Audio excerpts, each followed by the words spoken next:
Hello and welcome to another episode of the Silk and Steel podcast. I am your host, Carl Za. Today we have a very special episode for you guys.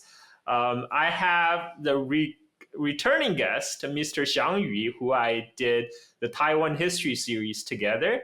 But he brought on a new guest. Welcome to the show, Zoe. Hey, thanks for having me. Nice dress. That's I was gonna say that's a hanbok, and then I realized no, you bought it in North Korea. You bought it in DPRK, so you wouldn't be called a hanbok. You will be called Exactly. You'll be called Joggery? Joggery? Okay. Joggery? But also you can use that word to describe a hanbok as well. But yeah, you definitely wouldn't It's the say same hanbok. clothes. It's the same clothes, just different terms, across the 38th parallel. So Zoe, if people haven't noticed, she's wearing a traditional Korean dress, which she got, I assume, from North Korea, yes? Yes, and I'm probably wearing it very badly. Obviously, I'm sat down, so you can't see it in all of its glory. But there is a backstory to why we're wearing it, because we are filming a video, which, is a different thing. But I don't just wear this every day. It's not my normal attire. And I'm sorry, but it's not because of you either. I didn't dress up just to see you. So. Well, okay. Thank you for making me special, Zoe. And I'll let you think that it's just for you. But yeah, this was actually a North Korean dress. I got it. One of my colleagues in North Korea gave it to me as a gift, and it's actually what the North Korean students wear. They'll wear it on special occasions, or I guess if they have a day at university when they need to dress up or something like that. So I think this would be a good time for you to introduce yourself. Just give us a brief introduction, who you are, what you do, what brought you to North Korea. I think that's what my audience would like to know. Yeah, right. Who is this random girl from the UK wearing a joggery and talking about North Korea? So my name is Zoe. I'm from the UK. And I was and kind of still am a tour guide in North Korea. And I say was basically because I've been out of the job for the past 3 years because of the pandemic. For those that don't know, the North Korean border has been closed since January 2020. And that was the last time that I was in North Korea, was January 2020. And I've been working in the DPRK for about... before the borders closed, I was working there for about 2 years, done about 30 trips. And now, since I've not been going to North Korea a lot, I've been doing a lot of stuff on social media. So I basically talk about the different things of North Korea, trying to kind of expand the narrative and tell people a little bit more aside from missiles and nuclear weapons. So how does a Western woman like yourself, get into the business of conducting a guided tour in North Korea?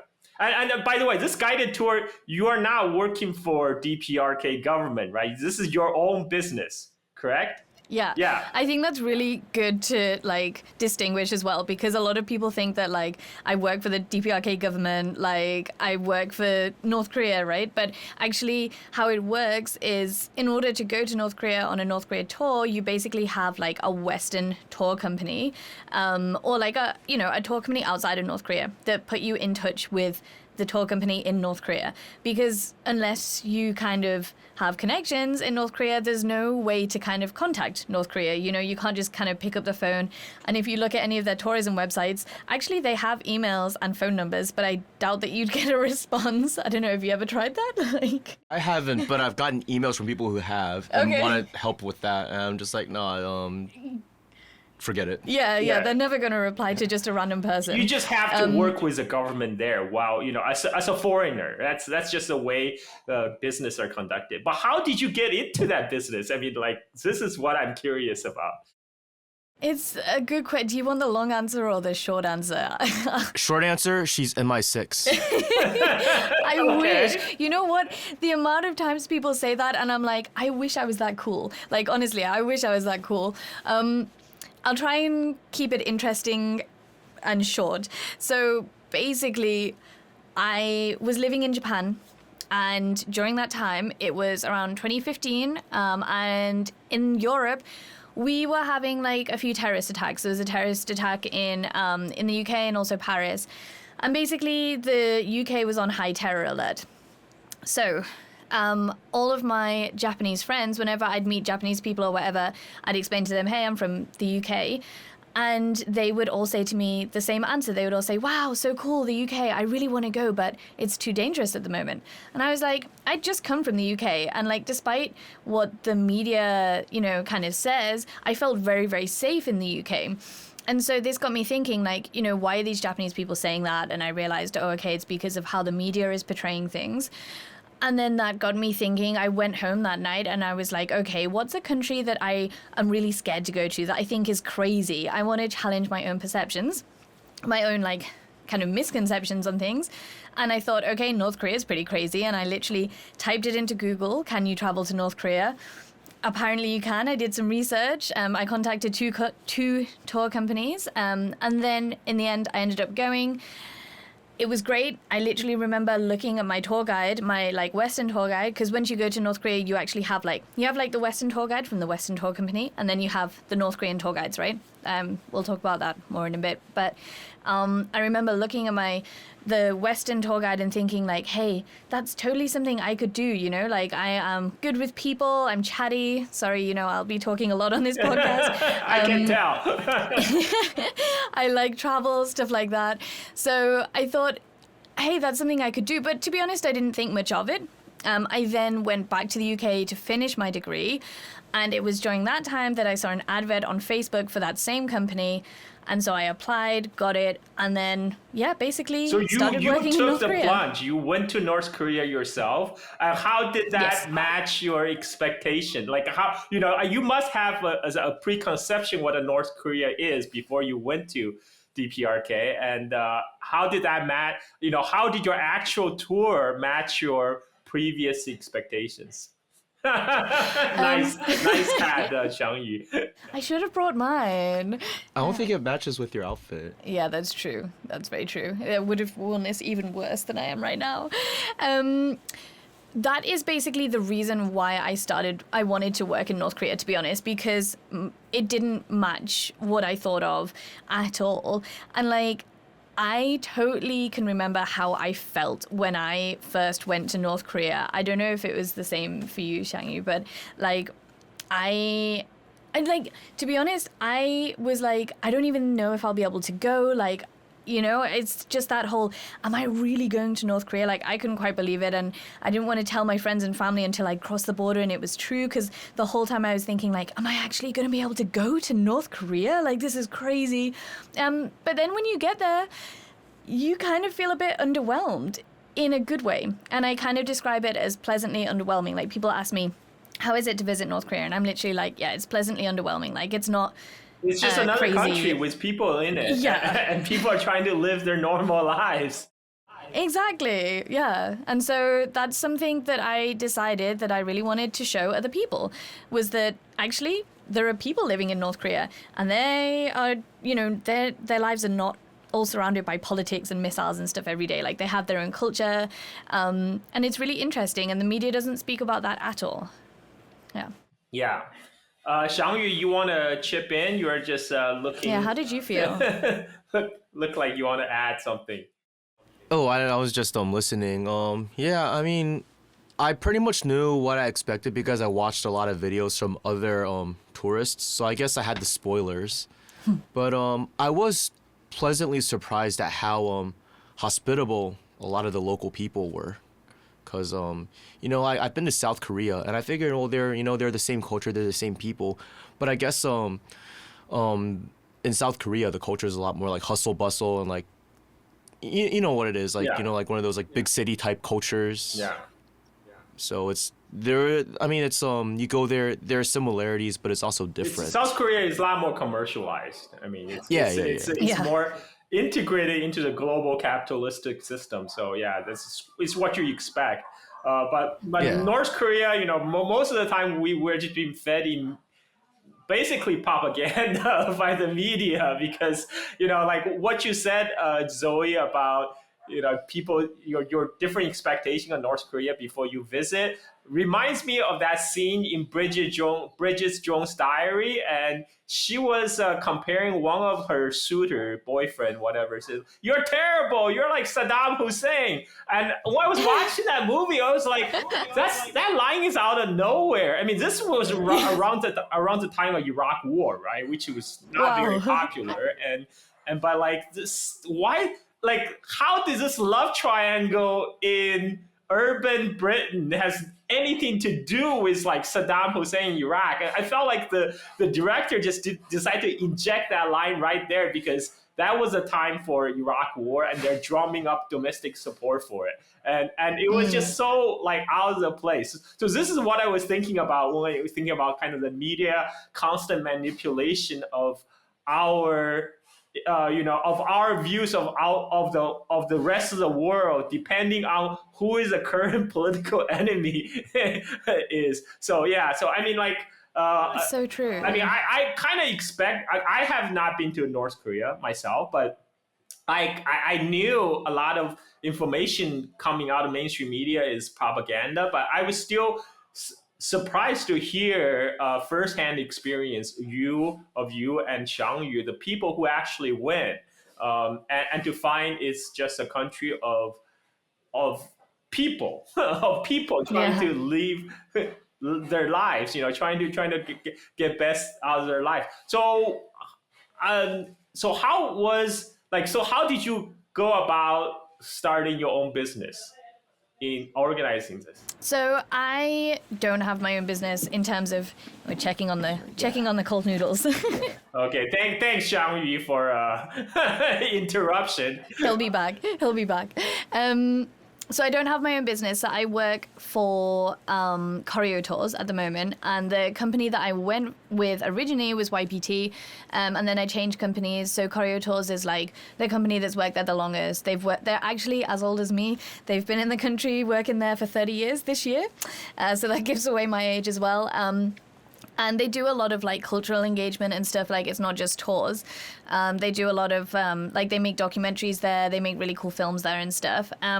And then I kind of started my own thing doing social media, annoyingly enough, around the time of like November 2019, which is annoying because then COVID happened shortly after. So I basically decided I want to do all this social media stuff to help me further show people this other side to North Korea. And it's interesting what you just said, especially, using the word propaganda, because a lot of people come at me because I have all these social media accounts where I show what I see when I go to North Korea, right? And of course, it's very easy to say that is propaganda because I'm showing it's funny because some of the things that I understand. For example, I don't know, I can't think of an example right now. Maybe a picture of Kim Jong-un or maybe a picture of one of the leaders or something like that. And okay, maybe it's very political. You can say it's propaganda.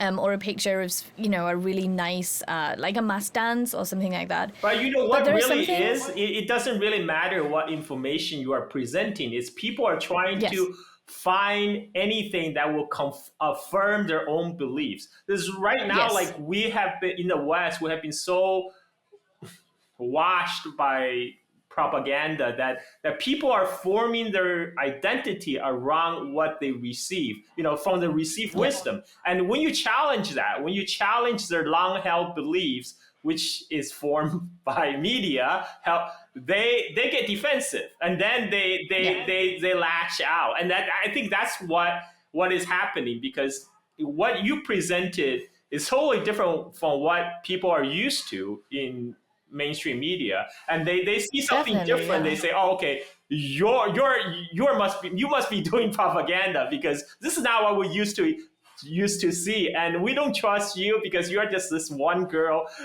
from UK doing this thing, conducting actual tour of leading actual people into the actual country. We only trusted the trusted source."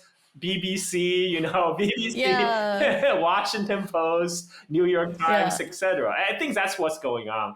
The amount of comments that I get of people being literally blink twice if you're okay, and do you work for the North Korean government? How much do they pay you to do this? And I'm like, honestly, it would be nice if I was being paid by at least someone to do all of this stuff. Like, but really, it is just me. And there's some of them are the most mundane videos, like a volleyball game, or the one that like I found so ridiculous recently. I posted like a video. It's literally about 5 seconds of a hot spring in North Korea, like a hot spring hotel. It's 5 seconds long. It's literally just a clip of this hot spring. Somehow it's now onto like 4 million views, and like everyone's talking about it, how it's like fake and all this stuff. And I'm like, it's literally the most mundane clip. Like I posted it because I had nothing else to post, but it's crazy. Wait. Like I mean, like is there like people around the hot spring? Were there people? No, to be fair, it is just completely empty. But like, I think I took that. It's funny because like I took that video because there was no one there, so you get a really good view of the whole thing, right? But then once no one's there, then you get the whole like, oh, but no one's in there, blah blah blah. So wow. See, like this is the thing. I talk about this a lot. I mean, people from communist country or former communist country. I was born and grew up in China. People understand state media is a mouthpiece of the state. They understand that state, you need to read news from a certain angle, right? But people in the West, because we are being served by corporate propaganda, they think the corporate media, because there's supposedly different viewpoint, that must be free media, and that therefore not propaganda. It's totally the opposite. Like people in the former communist country and current communist country actually know better how to read the news. They understand the context where the news source is coming from, and whereas especially in the West, because there's so little. A lot of people they don't have a lot of exposures to some of these countries like DPRK. So only source of news they get is mainstream media, and that again just reinforce their kind of core beliefs, and it becomes when you challenge those beliefs, then people get freak out, or they accuse you of you're the one who's just presenting a fact as spreading propaganda. It's like kind of 1984-ish. Yeah, and I think like in a way, like I will always say this, like just what you said, like I find the Western media is more dangerous than the media in communist countries, than the media in the DPRK, because I mean I asked one of the North Koreans about what they get in the news and stuff, and they said that the most information that they get from their news is by reading and seeing what's not there. And then they get more information from that. And I think like as Western, in the West, we consume our media so passively because we trust that the free media will not only tell us what we need to know about, but also they'll tell us how to feel about things. And so we just blindly trust this. Whereas quite rightly, as you said, coming from communist countries, you're not passive consumers of the media. You will know how to question things, and you'll know how to consume this media. Yeah. Xiangyu, you wanted to add something? It looks like you're. He's half asleep. I was just gonna say the whole like media thing is actually I don't know if you want to talk about it, but it's part of the research that you're doing. I mean, what are you doing in Taiwan anyways? I feel like people might be curious. Oh yeah, why Zoe? How did you make it to Taiwan? Through a series of unfortunate events. No, I probably won't talk about my research too much, but I'm doing a PhD here. And I'm doing that in political science in the south of Taiwan, in Tainan. Have you ever been to Taiwan before? No, I just somehow never managed to go. I always wanted to go surf Taiwan because Taiwan's supposed to have some good surfing spot on the East Coast. And it's just starting. As in Tainan as well, they're just starting to do some surfy stuff. But that's why I want to go before it get popular. Before it get overwhelmed by tourists. I mean, now I think only mostly surfer from Japan and some local surfers. So I want to get there before it's discovered by some surfers documentary. Then it's game over. Like Bali. Bali is overrun by tourists right now.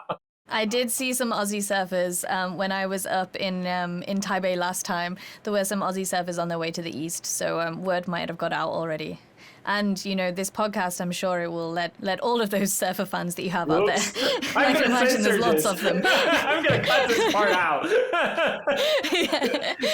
Anyway, yeah. So, okay, so you ended up in Taiwan. You're doing, but you still keep contact, yeah, with. Yeah, so, like, I have every intention to go back working in North Korea. So, like, you know, I am working for Koryo Tours still in every aspect of the word, apart from the fact that I don't do much work and also don't get paid for it. So, you know, I run their social media, and that's pretty much what I do, because that's the only thing that you can when tours are not permitted. But I am keeping busy doing my PhD, and I hope that, like, when North Korea opens, I can then go from Taiwan to North Korea. What? Tell us, like, what happens when people, like, let's assume eventually the border opens up again. So only way for people to travel to North Korea right now is through the Chinese border, right? From the Chinese side.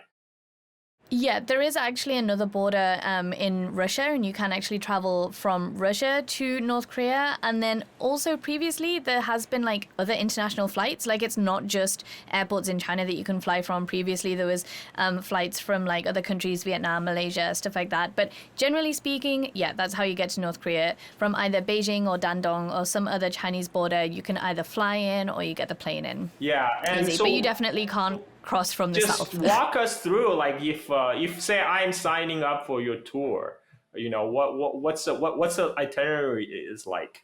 What am I supposed to expect? So firstly, I guess it depends how much money you have, because these tours are not cheap, but they're worth their money because you actually get everything included. So people think that these tours are crazy expensive, and they are. Like, it pretty much works out at about 200 or 250 euros per day, including everything. So you've got your accommodation, you've got your food and everything like that, and that's the train included. So you would have to decide how much money you want to spend and how long you want to stay into North Korea, because you can go for anything from like 2 days to 2 months if you wanted to, you know, and there is enough things to see for a 2-month tour. Trust me, like, I have been there for a month and I still feel like I've barely scratched the surface. So I mean, you obviously customize your tour depending on your customers. But what's the most popular tour package? There is no most popular tour package, but like the general popular ones are to go on a holiday. So we have tours all throughout the year. The most popular time is summer, and the most popular tours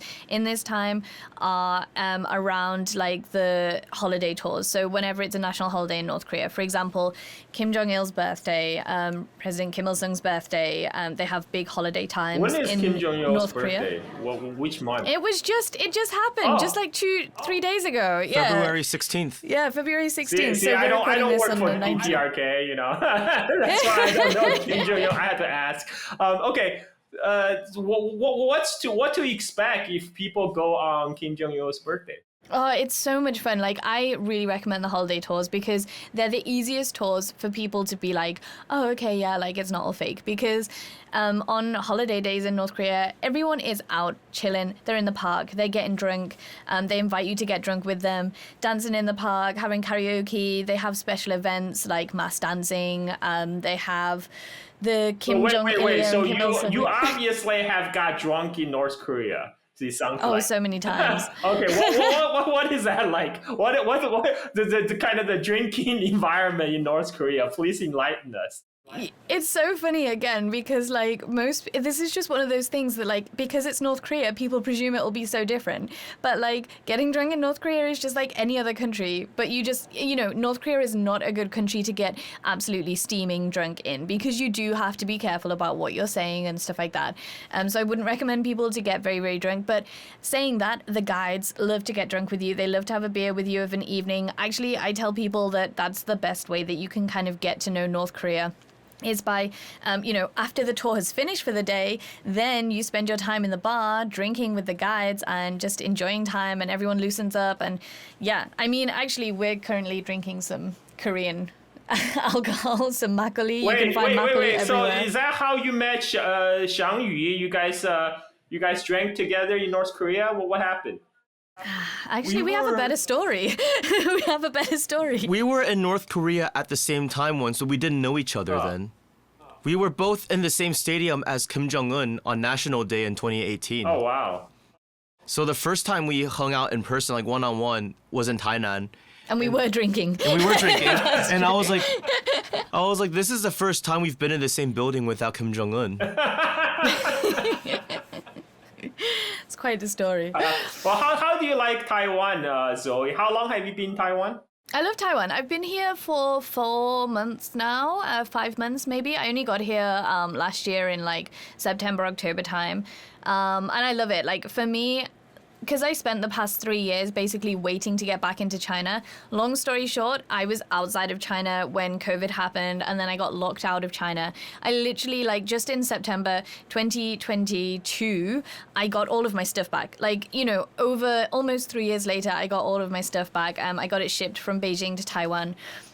So it just feels really back to be in, like, a Chinese culture environment because I love it. I'm so on board with it. I speak Chinese, so I'm really happy to be here. I love Taiwan, actually. So you were so while you were leading the tour into DPRK, you were based in China. Yeah, I was living in Beijing. Oh, okay. Yeah, so I was living there for 2 years. Okay, wow. Okay, so you speak any Chinese? 一点点. 一点点. Okay, good enough. Just a little bit. Yeah, no, and I'm trying to. 他蛮谦虚的啦。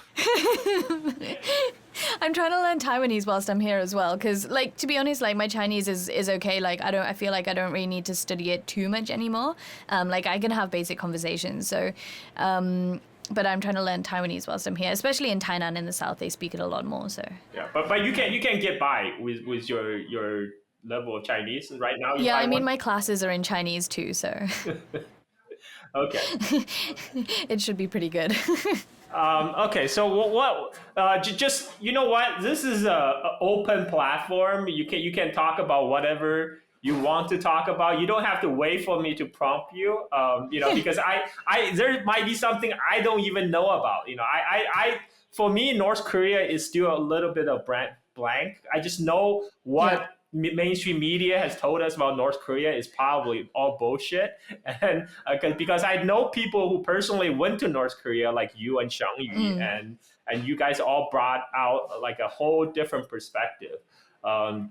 Okay, let's go back to if I am your tourist, you know, if I'm on a guided tour, if going from China into North Korea, you know, Xiangyu made this podcast named Crossing Yalu. I was taken back a little bit because I thought, wait a minute, are we talking about Korean War? Because for me, crossing Yalu River is forever associated with the Chinese entry into the Korean War back in 1950. Yeah. Then I realized, oh, wait.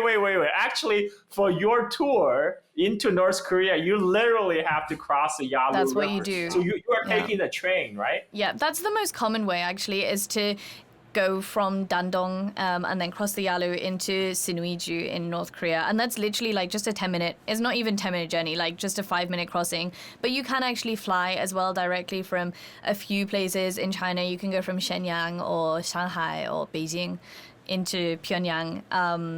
But yeah, most people, I guess most people get the train. It's cheaper and it's more fun, in my opinion.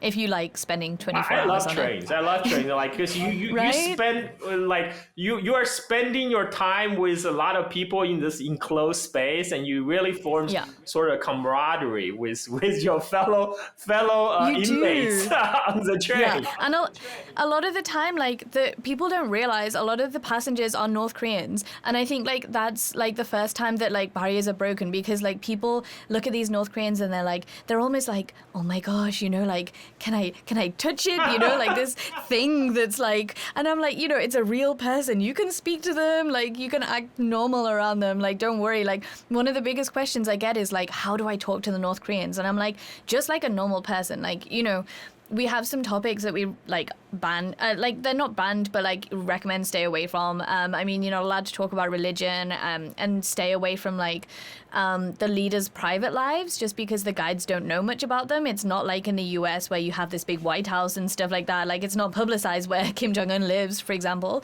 Got a funny story about that, by the way. Oh, really? Yeah. Okay. But like just in general, like you can talk to the North Koreans about anything, including the nuclear weapons program. But it's like, you know, when you go up to someone, you shake their hand and you're like, okay, so, you know, tell me about the missiles. What do you think about them? You know, you don't do that. So you just say like, hey, my name's this. And Yeah, just be normal. You know, just be like a normal person. How you would normally greet person on the street. Exactly. You don't go to some random strangers and then question them about their beliefs or their political affiliation or whatever. But you can do crazy. later. That's where alcohol comes in handy as well. What's your White House story though? Oh, I was with this Dutch woman from my tour group, and we were drinking at a bar, and the bartender, one of them spoke Chinese, none of them spoke English.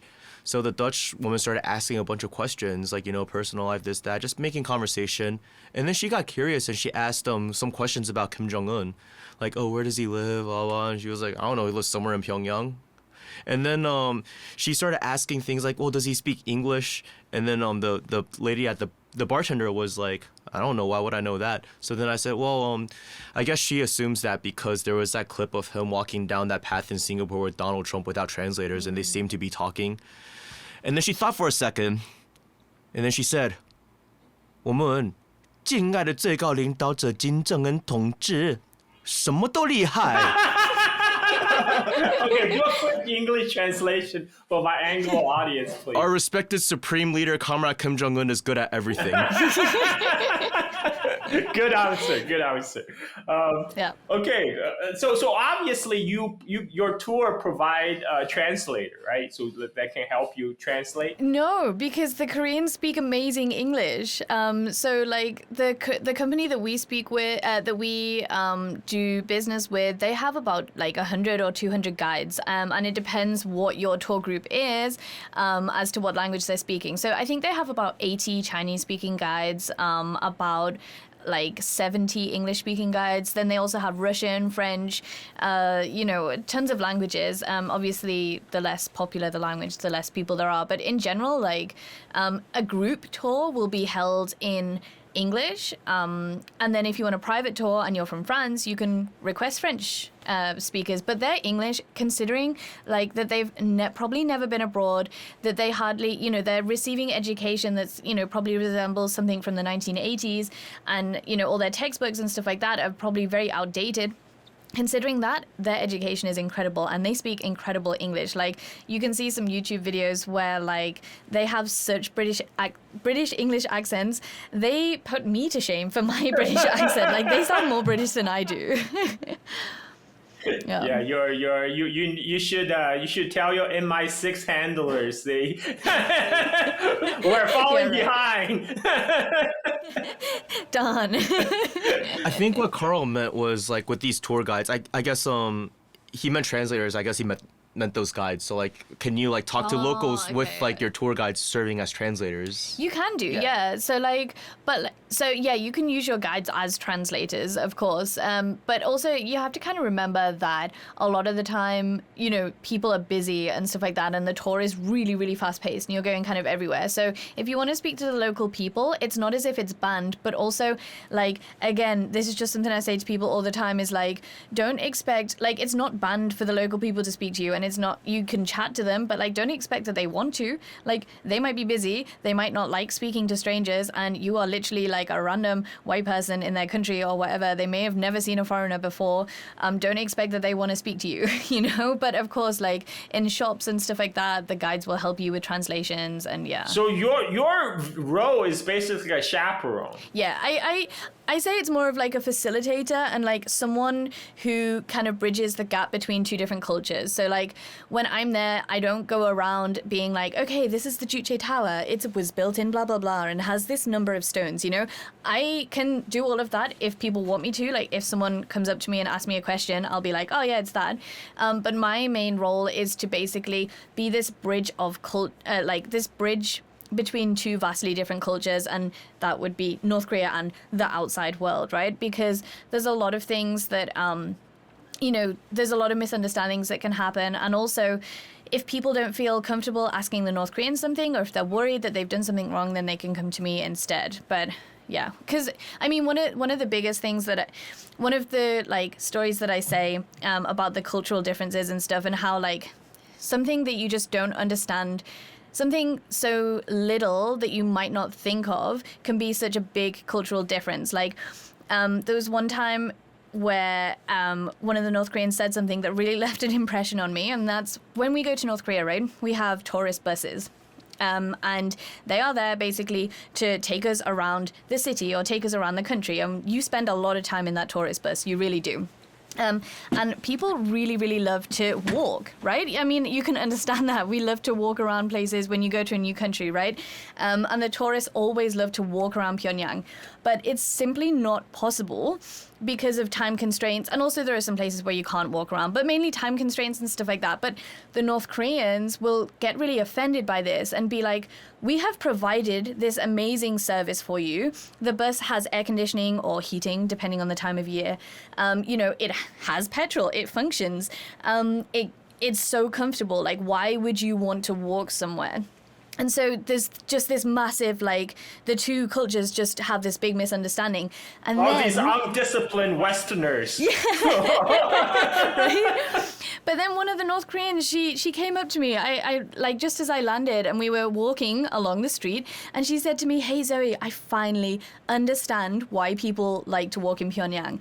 And she said that she just came back from Vietnam. She was in Vietnam on a business trip, and she was like, it was my first time abroad, and I loved just walking around and absorbing in the culture, absorbing everything. She was like, I finally understand, and it's just those little things that we wouldn't think of, but they can be, it's just bridging that gap between the two different. Okay, switching the topic a little bit. How did you get your dress? Is that a custom? Is that a tailor-made dress? Not. Or did you go to a department store and bought it? No, it off the shelf? It was gifted to me by a North Korean. Oh wow! Okay.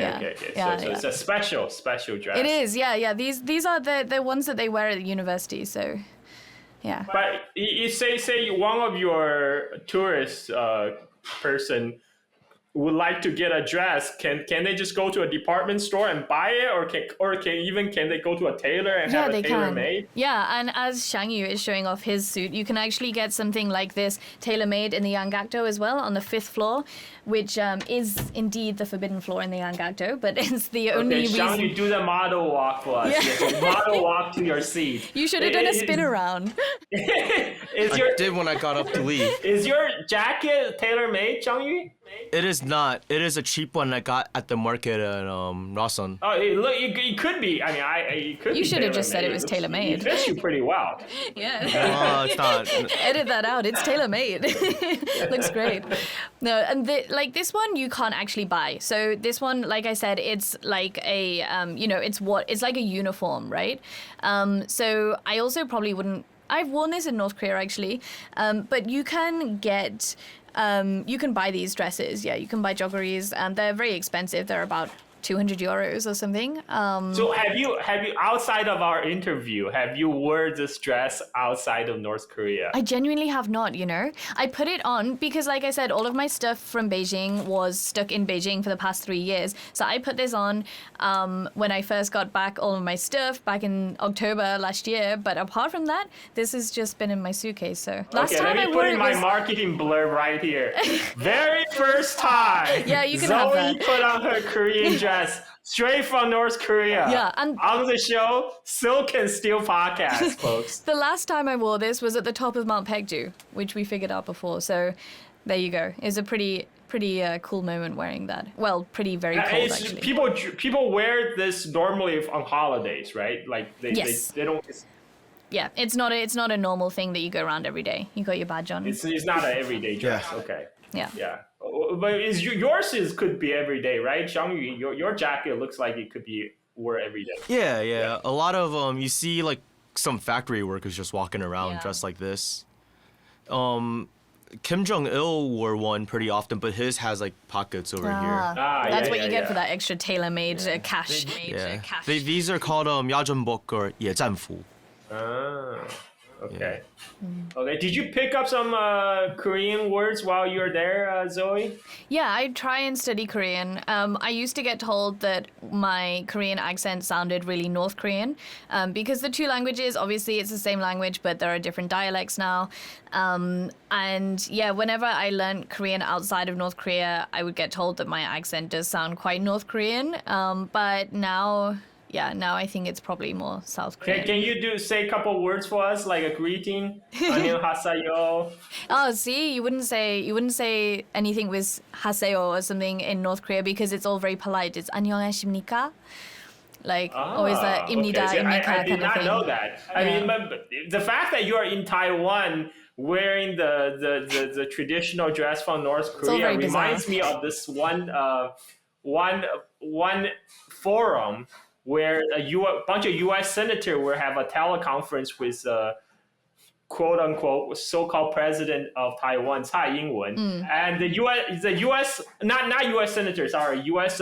representative, a House representative. He got up in front of the screen, he bowed, and he said, "안녕하세요." Wow.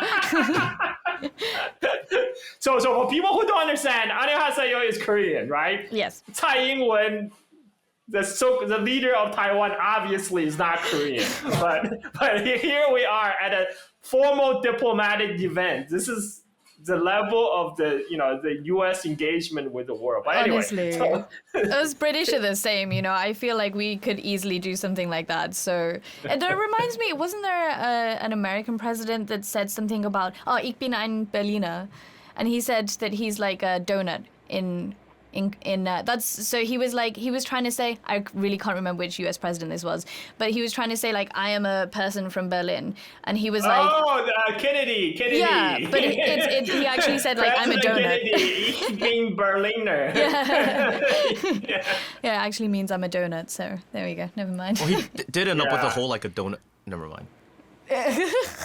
Oh, no. Well, what are you guys drinking? Is that tea from North Korea? No. I do have tea from North Korea though. do? It tastes awful. It's mushroom tea and like it's really not good. Like I love tea. I love all different kinds of tea, but I could not stomach. Koreans don't have good tea. No, really. Yeah. What kind of tea? I mean, like, is it like buckwheat tea like they drink in Japan, or What do they usually have, What kind of actually? tea? I don't know.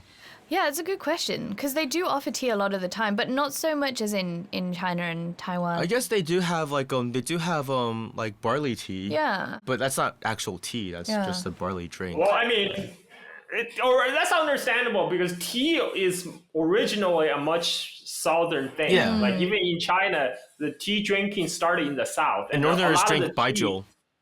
And they do drink a lot in They North drink Korea. alcohol, Not yes. baijiu, but soju. Yeah, because the tea culture started in southern China, Right. and the best tea leaves are from like the Oh the yeah. southern China. My favorite is So- pu'er cha. Oh, I Yeah. like that. I love pu'er cha. One of my guides in Rason, I forgot what he was talking about, but he was talking about tea culture, like the differences between Chinese culture and Korean culture, and he was like, here in Korea, we do not have much of a tea drinking culture because our water tastes very good, tastes better than the water in China. And I'm just like, could it be because maybe you just don't traditionally produce tea? And he's like, No. our water is superior. I like the North Korean framing of everything. It's Yeah. just like, no, it can't possibly be because of that. It's definitely because we're superior. That's funny. But I believe that North Korean water would taste good. I mean, I imagine there will be less pollution, right? And then they Probably less they get stuff their put in water there, straight yeah. from Changbaisan, right? I mean, their rice. I like their rice a lot, but yes, Korean rice. People know I'm a Chinese patriot, right? But I have to say, Korean rice and the Japanese rice taste Very better. good. Yeah. no, Koreans have really good rice, but like North Korean, Yeah. like rice from North Korea is also like really good. But I mean, like even South Korean rice is good, better than. I you see. know. Suddenly feel all so the best rice inferior. in China is Dongbei mi, the rice from northeast, from Manchuria, and it was actually introduced by Korean migrants in the 19th century, and they took a strain, a Japanese strain from Hokkaido, and planted introduced it into Dongbei, into northeast China, and that became like now it's a very popular rice in China. So I mean, yeah, I know rice. We invented rice, all that, but Korean and Japanese rice just tastes better. Honestly, I love Asian culture and stuff, and like I will only ever eat like Asian food now. But like I don't think I'm at the level to tell like how good the rice is and like the different areas of rice. I feel like once I achieve that, I understand Chinese food. It's softer. I guess it's a texture. I don't know how to describe it. It's the texture is smoother. But what about your Korean food? Let's talk about food. Korean food in North Korea. I mean, like people right now, because K-pop is very popular. So there's a lot of Korean barbecues everywhere, even in Bali where I live. But Korean food from North Korea, is that different? Is that different from like the Korean food we're more used to in the West? I mean, Zoe, professional Xiangyu, chef here, you want to go for it?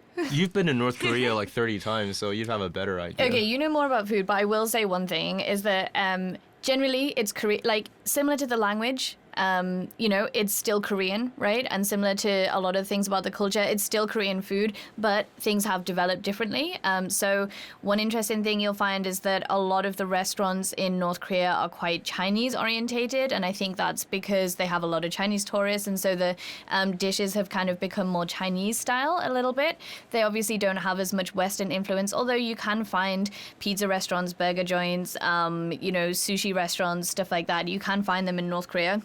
And they do have some dishes such as my absolute favorite thing to eat, which is imjolbap, which is basically, I don't know, there's kind of a sad backstory because it basically was created during the famine and was created out of the lack of meat. But it has remained popular in the culture today, and it's still a very popular snack. Like you can pick it up in the typical street food stalls and stuff, and it's basically tofu skin that is wrapped around rice and also with gochujang kind of spicy stuff on it. It's really, really good, amazing finger food, and you can't find that outside of North Korea. You can't see, but my mouth is watering. Yeah, same. I'm literally swallowing saliva listening to you. I want to add on to what she said. When I went there, it was like everything. I grew up eating a lot of Korean food, and everything there was just very familiar, but also very different and new to me. I don't know if you felt that way when you first went. I don't know if you had like a lot of. Did you have a lot of South Korean food before you went there? I'd been to South Korea once before I went there, yeah. But I hadn't had too much South Korean food actually. Oh, I see. Yeah. How does the Korean food in Taiwan compare to the Korean food in North Korea? I just had the best Korean food in Taiwan that like I never thought I would ever have, and that's because he cooked it. I have not had great Korean food here. Like there are some good Korean places, but like to be honest, it doesn't really compare so much. I don't know. What are your feelings on Korean food in Taiwan? I'm not confident in opening a Korean restaurant in America, but I feel like I could survive if I did it here.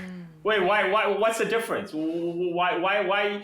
What's the difference between opening a Korean restaurant in America versus Taiwan? Competition. Like actual like good competitors. Over here, it's just like I can just, I don't know. I feel like the Taiwanese often add their own spin on things. So nothing is quite exactly as it should be, which is completely fine. You're allowed to do that.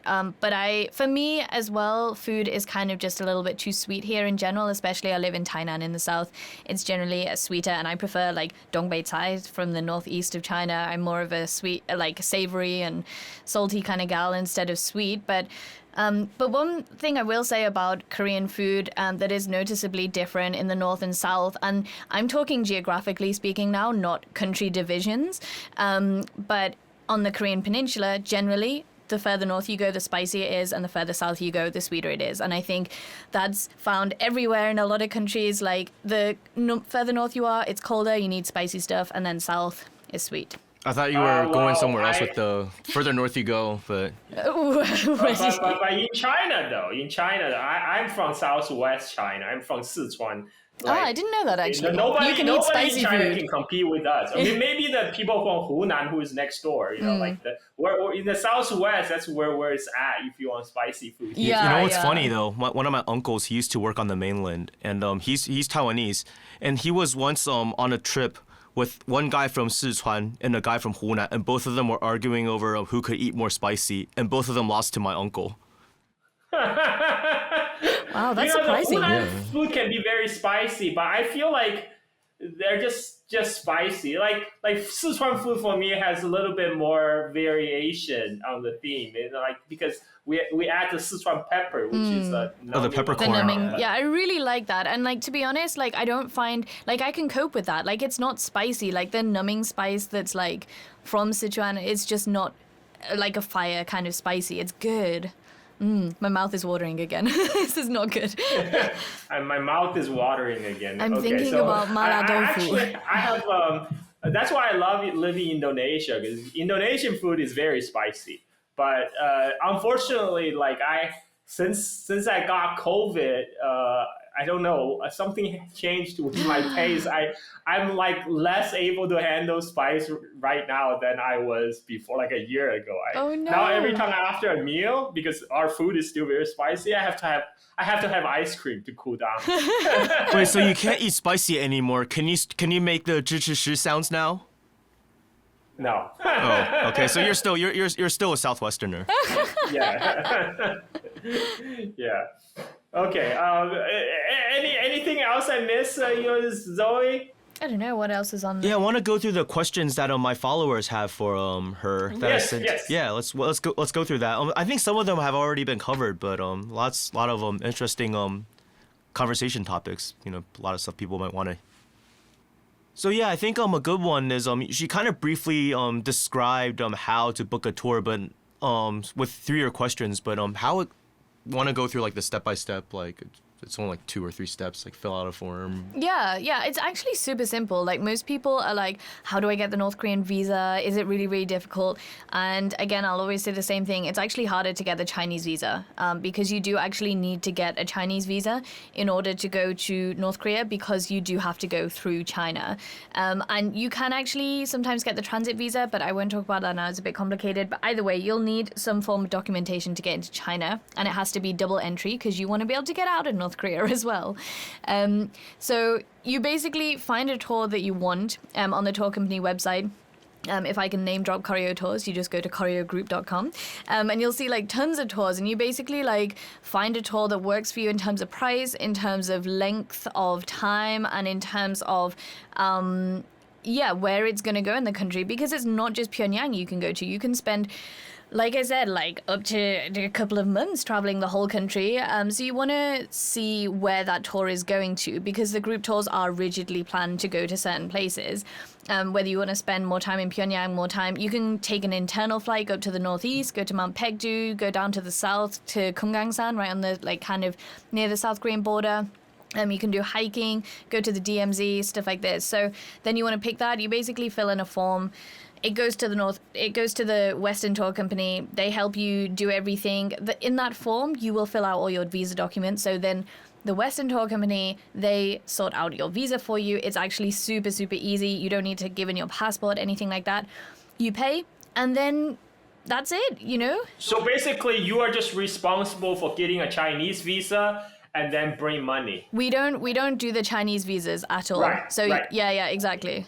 So so as a tourist, yes. they will have to be responsible to get a Chinese visa, Yes. multiple entry Chinese visa. Yeah. And once they have that, they just show up with money, and you guys take care of the visa into North Korea. Exactly. And we take care of everything as well. A North Korea tour is pretty chill because all you need to do is just be there. We just, some people hate the whole group tour thing, but to be honest, just enjoy it, because you can just sit back, relax. You don't have to think, where are we going to eat tonight? How do we get there? What time do we need to leave there? Everything is organized for you. And I totally get that some people hate that. I would hate that too. But, just embrace it. It's so chill. It's a vacation. Yeah. Vacation in North Korea, guys. Yeah. It's the latest thing. Check it out. Check out Zoe's social media account.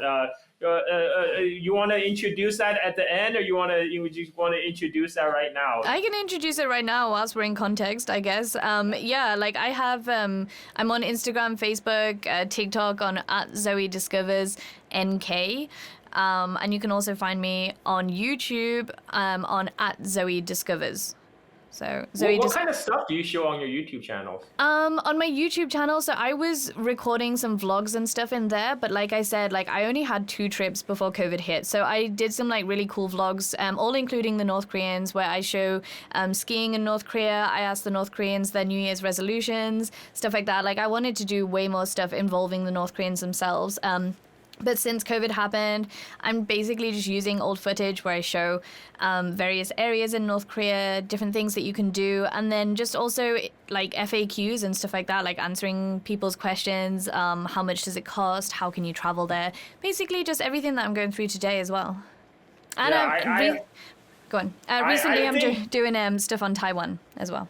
Yeah, hopefully, they will relax tourist restrictions soon because China is already opened up, and then hopefully North Korea will follow suit, and I'm sure there is a pent up demand for people to vacation in North Korea. The latest thing, the most happening place.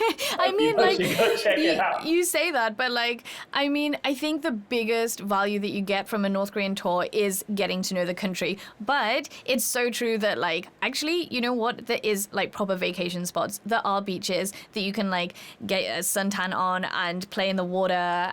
There are hikes that you can go on that are incredible. So like, whilst there is this vacation element that like literally does exist, the biggest value is, going to understand the country aside from what the media says. Okay, so can you meet Kim Jong-un if we go on your tour? I will do my best. Can't promise anything. You have to give me a big tip for that one. If you meet Kim Jong-un, though, you probably don't. You have to keep it a secret, otherwise, might have to kill you. No, the CIA MI6 will be on me. Yeah, MI6 or CIA might want to interview you and have you tell them all you know about. Yeah. No, I can't. I'm sorry. I don't mean shake his hand. And you see him like I did. Look, yeah. See Kim Jong-un like you with your naked eye. So actually, it's really weird that we both got to see Kim Jong-un because usually, like, he's, it's not a sight to be seen by foreigners. Usually, it's like even when there are big military parades on, foreigners are not allowed to go to like Kim Il-sung Square, which is where the main area for the military parades is held, because Kim Jong-un's going to be there, and it's not appropriate for foreigners to see him because he is, this kind of sacred being in a way, and so usually foreigners aren't allowed to see him, but it just turns out that sometimes it's okay, and we did. So either way, I'm sorry, but you probably won't see Kim Jong-un when you go on your tour. I picked my tour because I thought if there's any chance to see him, it will probably have been that tour. Yeah. My reasoning was there had been no mass games for 5 years leading up to that, those mass games, and like National Day was the opening day of the mass games. Yeah. So I figured, well, such a big event, he'll probably be there, and if we can attend the mass games, we'll probably see him. Yeah. And it was happened that very way. good guesswork. How was the mass game itself? Was it worth it other than seeing Kim Jong-un? Oh, very good. Like even without Kim Jong-un, I would go watch it.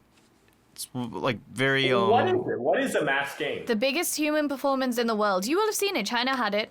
Like China used to have performances like that, right? Oh, is it like the Chinese Olympics opening like ceremony, that type of thing, where like people acrobatics, display, performances, singing, all sorts of things. Yeah, it's like a lot of like socialist, communist countries used to have them. It's kind of a way to get the public, the masses together and do a mass performance together and show this kind of solidarity and this power of the people. Okay, so there's Xiangyu. Can we go cover some of the questions, like your followers' questions? I like this one. Have any tourists who believe all the propaganda about DPRK gone on a tour and changed their perspective at least somewhat?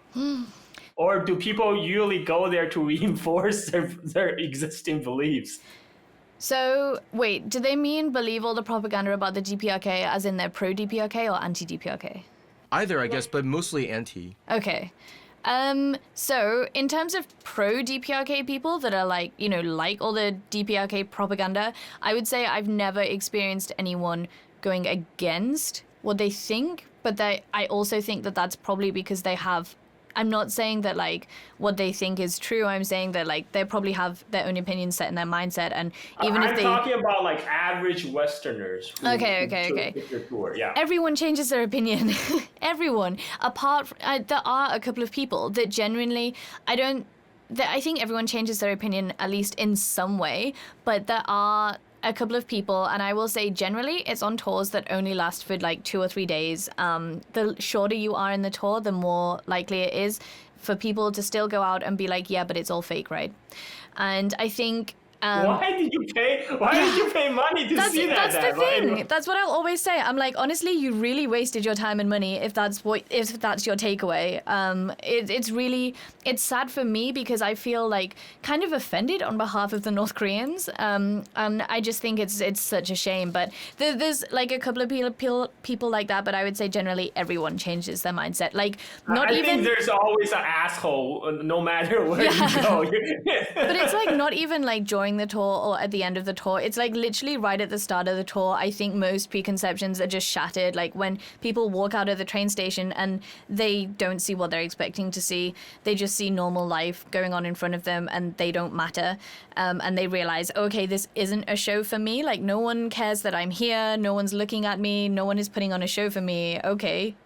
Your first time in North Korea, what did you expect when you step off the train? Honestly, had no idea what to expect, but I didn't even expect that I would be able to enter, and like I was just like just mind blown, and I had all the same feelings. I was like, how do I talk to the North Koreans? Like how do I interact? What can I say? What can I do? I was, scared and stuff like that. So I totally get why people feel like that. I felt like that too.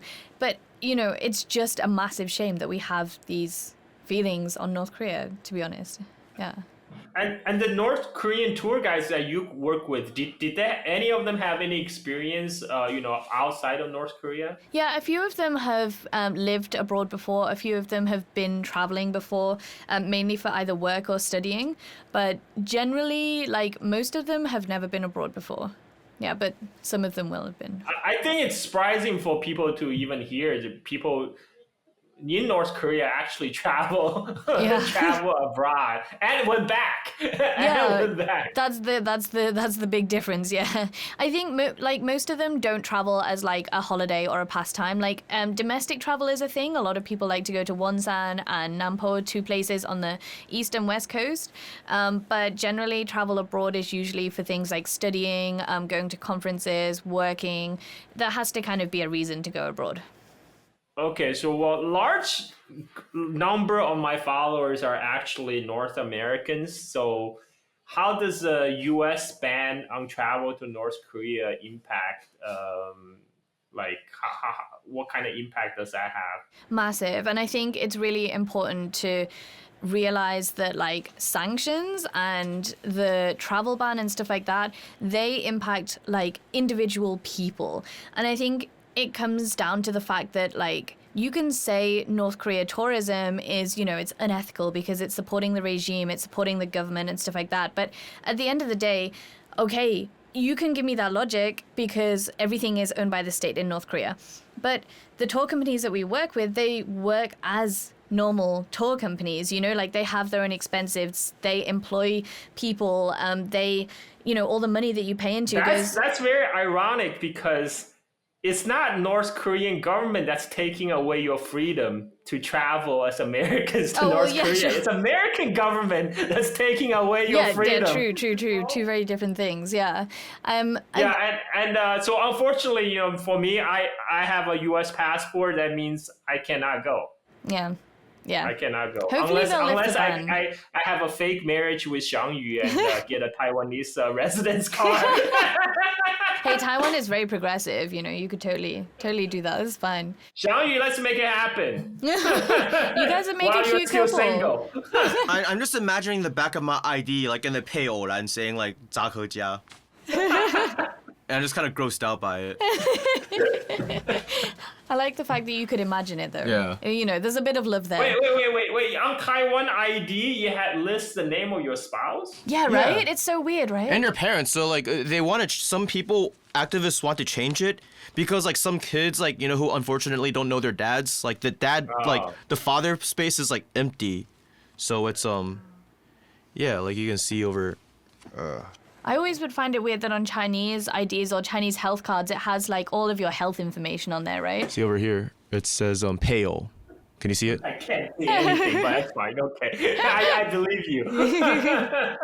But in terms of like just you saying about the travel ban, I think it's also important to highlight like actually it's not travel to North Korea that affects this the most. It's people like humanitarian aid workers and diplomats and stuff like that going into the country that's affected the most, because these are the people like doing the work in the country that needs to be done. And so travel is secondary. It's important, but yeah, the country's been isolated without aid workers and stuff like that. So that sucks. Yeah, that's unfortunate, but Yeah. if I go on a rant about the stuff that U.S. government does, this podcast could go on for hours. It's going to be a long episode. Let's move on to the next question. How is the public access? How is the access to on public transport for disabled? I found this question really interesting, because actually in Asia or like in East Asia at least, it's awful everywhere. Like in Japan, I remember like that's one of the first things I noticed, because like the first country I moved to in East Asia was Japan, and like I was like, how do disabled people get around? I think Taiwan's a little bit better. China is awful, and North Korea is awful. Yeah, it's compared to the US as well. Just really. I think I think it takes time. I mean, like I lived in US for almost 30 years. I mean, even the access for disabled, that only started to happen in last 20 years. Like before that, I remember when they start to break the pavement and like the sidewalks and start building the ramp for the wheelchair and stuff. That happened in like, I mean, within the last 30 years when I live in US, a lot of things have improved. I think it would just take time for that to catch on, I guess, in East Asia. I think it will happen, but it's unfortunate. Yeah. I agree with you. It's a long way away. And it's different priorities, as well. Like that's, like you said, only the past 20 years in the US, same with the UK, as you get those different priorities. Okay. What is the most foolish thing a tourist you have brought into DPRK have done? So one that comes to mind straight away is a very annoying tourist that I had who literally brought in the South Korean flag and hoped to fly it at Mount Paektu. And just to give a little bit of context, like you're not allowed to bring in anything to do with Korea, like South Korea. You're not allowed to bring anything to do with North Korea. And these countries, South Korea and North Korea, are at war still, technically. And this guy thought it was a good idea to bring in the flag and fly it at Mount Paektu as a sign of peace on the Korean peninsula. And I was just like... Wait, where's this guy from? The weirdest thing about this guy, without giving too much information about him away, is the fact that he has been to North Korea about 10 times and also himself leads tours to North Korea sometimes. And I was literally like, how have you not been arrested in this country yet? Like, I had to then go through his luggage and see what else he had to do with the South Korean flag. You know what he had? I looked at his phone and I was like, I need your phone, mate, because his case from his phone was a South Korean flag. We were in North Korea, and then I had to spend the rest of the time, because I didn't trust him to keep hold of it all and not to bring it out at some point. I had to spend the rest of the time in North Korea. We were there for over 2 weeks with all of this South Korean stuff in my luggage. Like...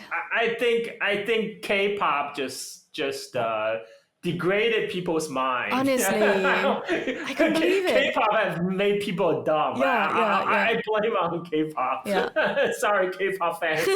But anyway, so what? Okay, that leads to me the next question. What are the smartest and the most ignorant questions tourists ask on your tour. Most ignorant question is when we're Go in. for the smartest first. Oh, okay. The ignorant ones are easy. Okay, go for the ignorant. The ignorant one first, then you can think about this most smartest. Okay, the most ignorant one easily is when you're in the Pyongyang metro, and people literally will come up to me. Happens multiple times. People will come up to me and be like, where is everyone going?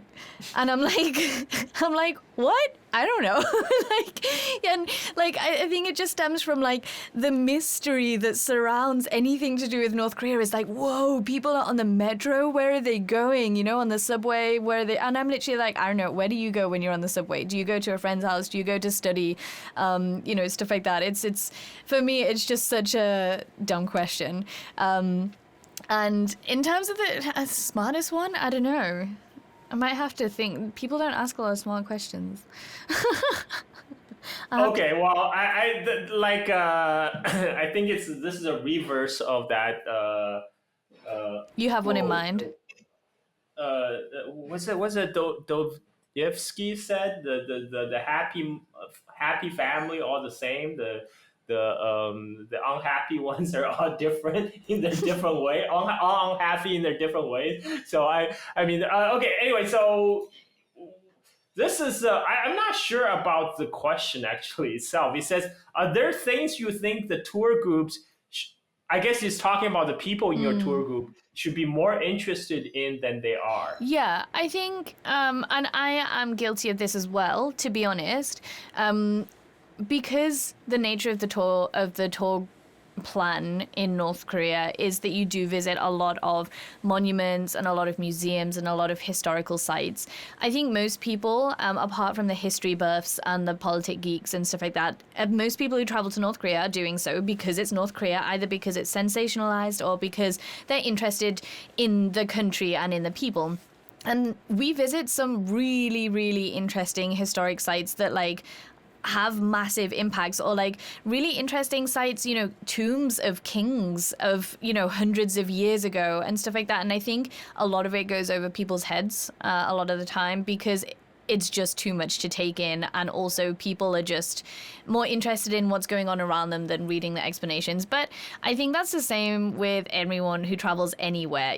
Even if you're walking around a museum, a lot of the explanations just go over your head. Yeah, I think maybe those sites are probably chosen because they're more important to the Korean people themselves. Yeah. So they felt, okay, obviously this is what we felt important that exactly. the Western probably should see. But the Westerners, they just completely ignorant of much of the Korean history. I'm gonna advertise for my podcast now. I actually did a Korean history episode. I hope it clear up a little bit, at least for most people about. I mean, now the K-pop is popular. It does bring some interest, somewhat, of people interested in the Korean history itself. Do you have a kitten? So, what? Do you have a kitten? Where is the question? cat coming from? What do you think is the best tourist attraction in DPRK? Do you want to answer? What would you say? There's totally a kitten there. It's so cute. That's a best tourist attraction. Yeah. I guess it really depends on your interest. Yeah.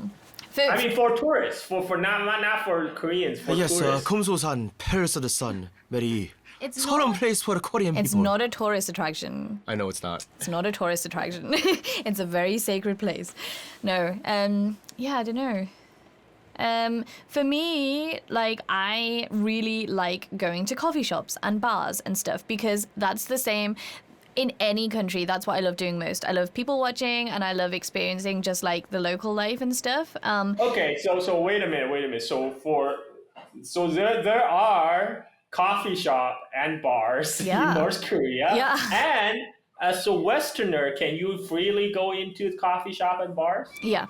Yeah, I mean, you kind of, everything is organized in an itinerary in North Korea. And, you can so on group tours, it's really hard to change this. It's really hard on a group tour to be like, let's just go to a bar, because you know, if one person wants to go to a bar, it's like, well, we have the whole group with us, right? But I've been to North Korea and I've been by myself for a few days. Like there was one time I was leading like 2 different tours and I just decided to stay into North Korea between those tours, and like, you know, I got to experience this really unplanned nature of like, okay, let's eat here tonight for dinner, let's eat here for tonight. And I knew that like we didn't call up beforehand, because there was one night I was there on a Friday night, and the first restaurant that we went to, they were fully booked. And like literally we walked in and they were like, we have no seats for you. Like it wasn't as if they wouldn't let us in because we hadn't planned and there was a foreigner here and you need to call in advance. It was literally like we walked in and I saw that there was no tables and chairs to sit on anymore. And they were like, yeah, no, it's going to be like half an hour wait. And so, yeah, you can just show up at bars and restaurants and coffee shops and stuff like that. All good. So what's your favorite city in North Korea? My favorite city is Pyongyang, just because like I am there a lot, so it feels very familiar to me. But I love to I love to go to Nampo, and that's basically because I love the hot spa resort there. It's really chill. We always end up getting very drunk on soju and making petrol clams on the barbecue, and that's always really fun. So yeah. Did you guys have soju before our podcast? No, we had makgeolli. Yeah, makgeolli. Yeah. Okay, so what's the best time of the year to go to North Korea? Spring. For me is spring. And I think that's the same for, I don't know, this part of the world, because it's not too hot, not too cold. And I would say May Day is my favorite holiday. It's hot, but not too hot. May Day is a great holiday in North Korea. People can go and into the park and dance and sing and drink with the locals. That's where Michael Palin, do Americans know Michael Palin? You don't know Michael Palin? I know about that documentary. Yeah, but he's not a famous guy in the US? Michael Palin? Oh, okay, never mind. We are very ignorant people. No, I mean, like, so he's this, like, really famous guy in the UK. Like, everyone knows him. Do you know Monty Python?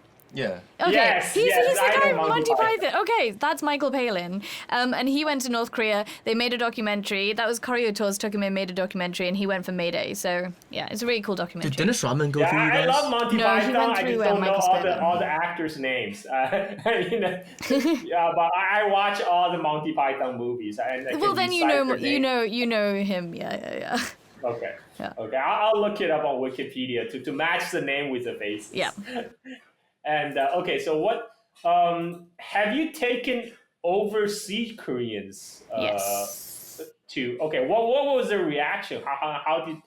It's really beautiful. So overseas Korean, I presume, is like someone who is Korean in everything, you know, ethnicity, maybe grew up in Korea, but now has a different passport, because obviously South Koreans cannot go into North Korea. And I have taken a few overseas Koreans into North Korea, and it is really beautiful. So everyone's a bit nervous at first.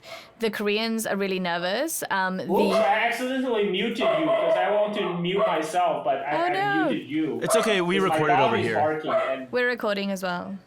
We have it recorded here, though. how do I unmute? This stupid.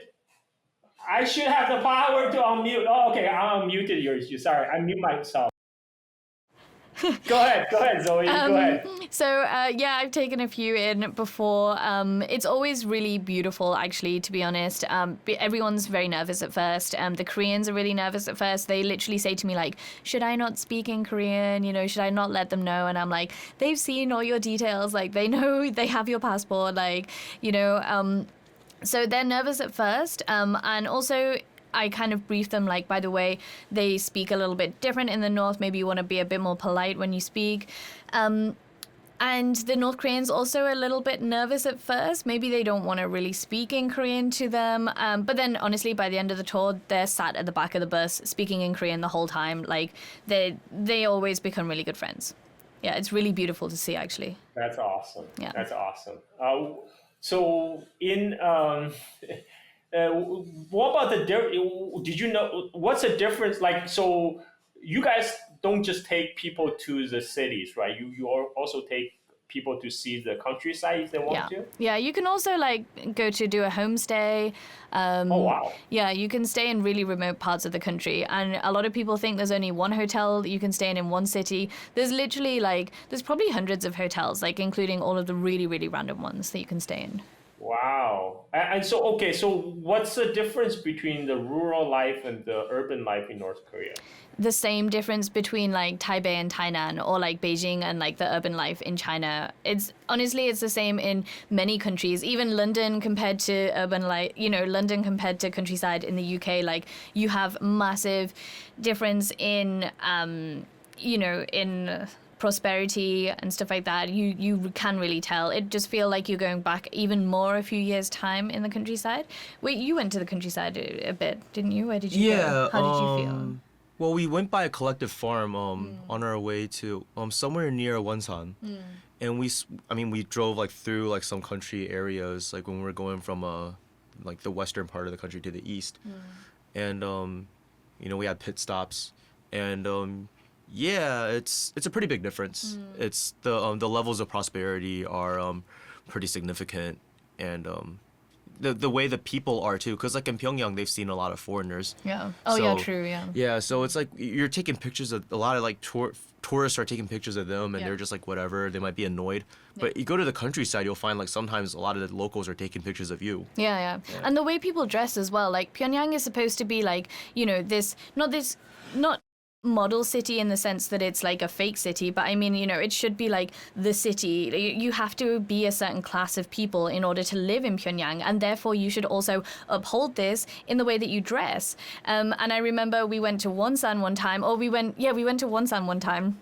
And the two female guides that I was with, they went shopping whilst we were having lunch, and they found like some really like chilled leggings, and they were like, they're so comfy, but we can't wear them in Pyongyang. And so when we went up to the northeast, like this really rural area, they wore their leggings, and they were so like scared to go out of the hotel with them on. They were like, oh, can we really do this? Like we feel and look like countryside people. And I'm like, it's fine, like they're cute leggings, like.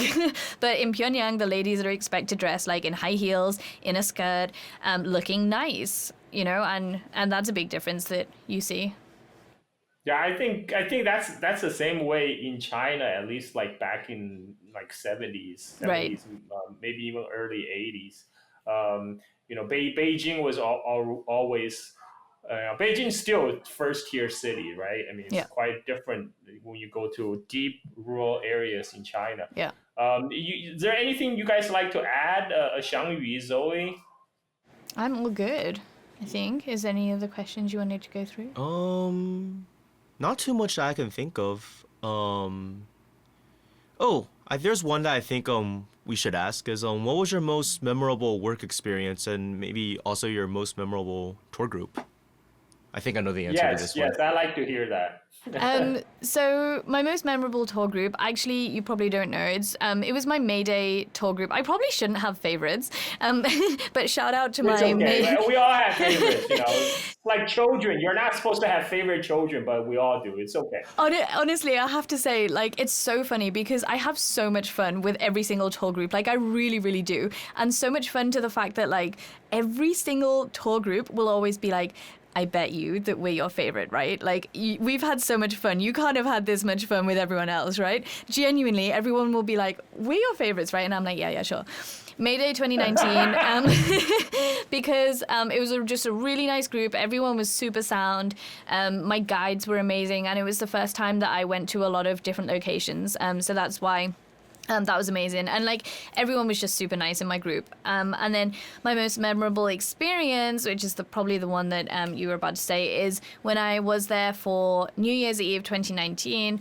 And it's just had just such a massive impact on me, this experience, because they had this massive New Year's Eve celebrations, and there were thousands of people in Kim Il-sung Square, like thousands of North Koreans, and we had about 2 or 3 tour groups, so that means that we had about around 60 people there as well. And you can imagine, like, you can't keep track of 60 people when you're in a cloud of thousands of people and it is New Year's and everyone is moving around everywhere. So we basically said, like, hey guys, this is where the bus is.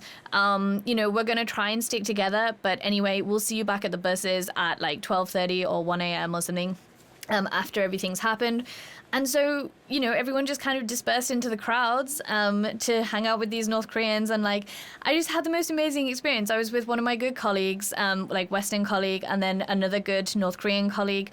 And then, like, absolutely randomly, another, because I speak Chinese and I speak Chinese with the guides as well. So I know the Chinese speaking guides.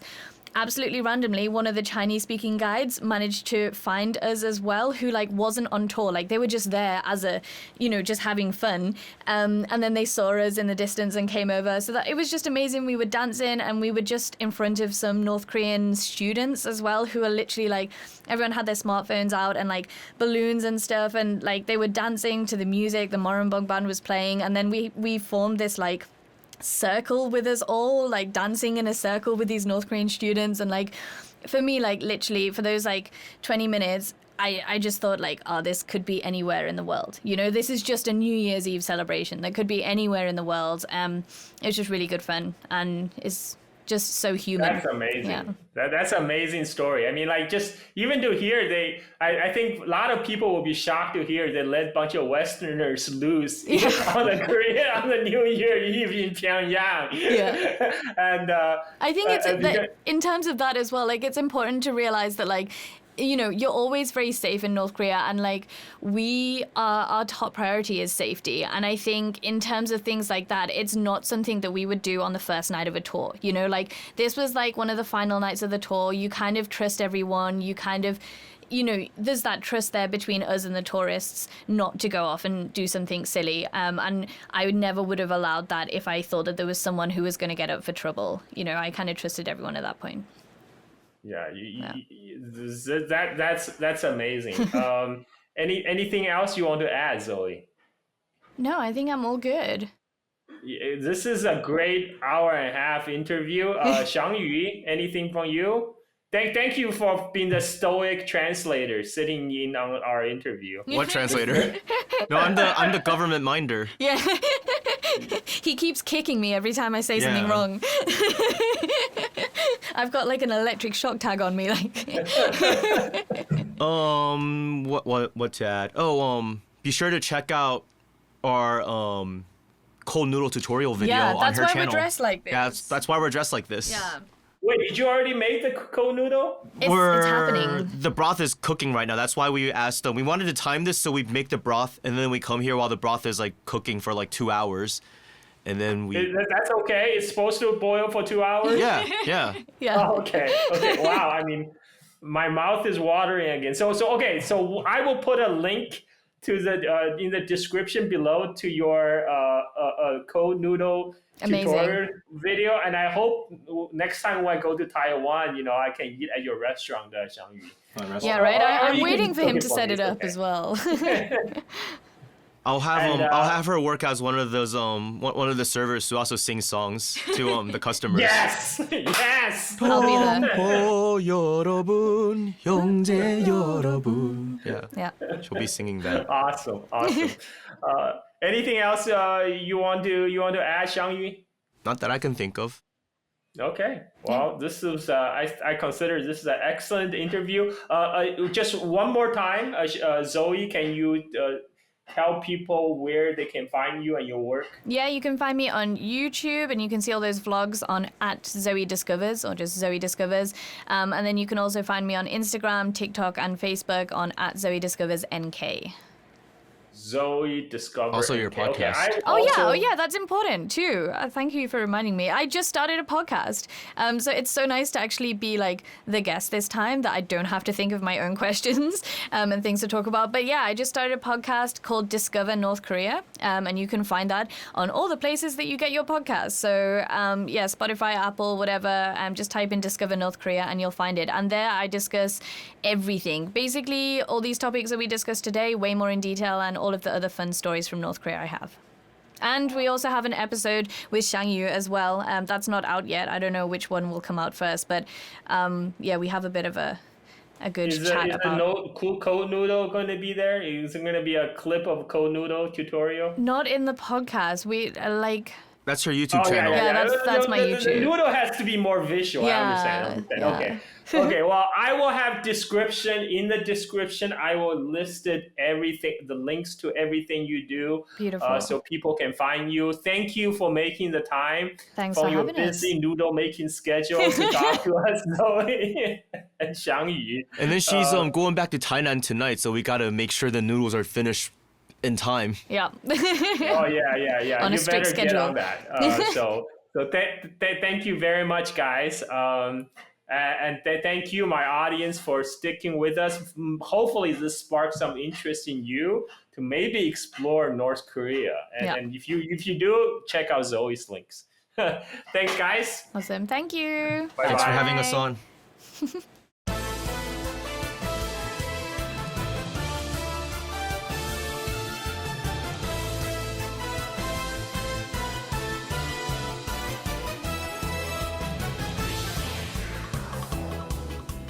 붉은 기 지켜들고 진격해간다. 총대를 앞세우고 돌격해간다. 일심이 천만대요 이끌